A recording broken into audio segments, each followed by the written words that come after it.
started coming off. So I light the smoke bomb, and color starts going everywhere. So I'm standing back a little bit, and I go to throw it out the window. And I throw it a little bit too high, and so it hits the screen, which had been open, but it hit the screen, and then it went down in the windowsill. And it was sitting there. And so I freaked out, and I just closed the window, and it actually colored the window and the screen and the wood right there in the windowsill. And I had that feeling that I was in big trouble.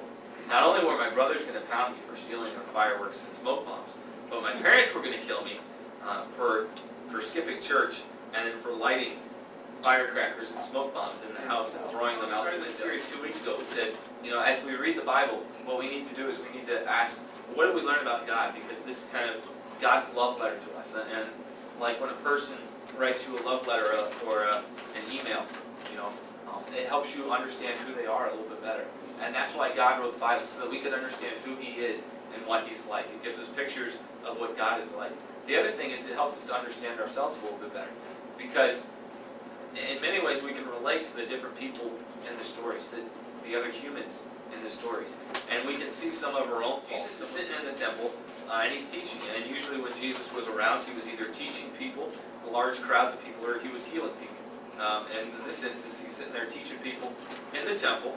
There's a nice little crowd around. And then suddenly, the crowd kind of splits, and in come the religious leaders, and they drag this woman that they caught in the act of adultery. The religious leaders think that they have Jesus trapped.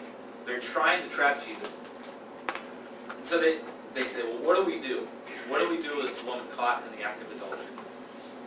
And Jesus very calmly stoops down, and He starts writing in the dirt. He starts writing. But He starts scribbling in the dirt. And the religious leaders, they keep pressing Him. They say, so what are we going to do? What are we going to do with this woman? Give us an answer. Jesus stands up and He says, let he who is without sin cast the first stone. And say, wow, that person is really a sinner. And we're so ready to condemn those people. But it's to make ourselves feel better. It's not to help them in any way. But Jesus doesn't condemn her like everybody else. He could have looked at that crowd of religious leaders, and He could have pointed to each and every one of them. And He said, let he who is without sin throw the first stone. And you can't throw the first stone because of this. And you can't throw it, and you can't throw it. And He could have pointed out everything that those religious leaders did wrong. But Jesus didn't come down here to condemn us. Let me say that again. Jesus didn't come down here to condemn us. He didn't come down here to point out everything that you've done wrong and bring that before the entire world. You see, Jesus' mission here on earth wasn't about condemning us. It was about redeeming us. It was about dying on the cross for us. So that way when people point fingers at us and say, look at what you've done, look at what you've done, we can point right back at Jesus and say, look at what He did for me. And now I don't have to worry about that. But when Jesus died on the cross for us, He erased all those sins. So that way when God looks at us, He doesn't say guilty, look at all the things you've done. He calls you His child, and He welcomes you into His life. And the thing that you should do is examine your heart. Look inside yourself and say, what is holding me back from being a fully devoted follower of Jesus Christ?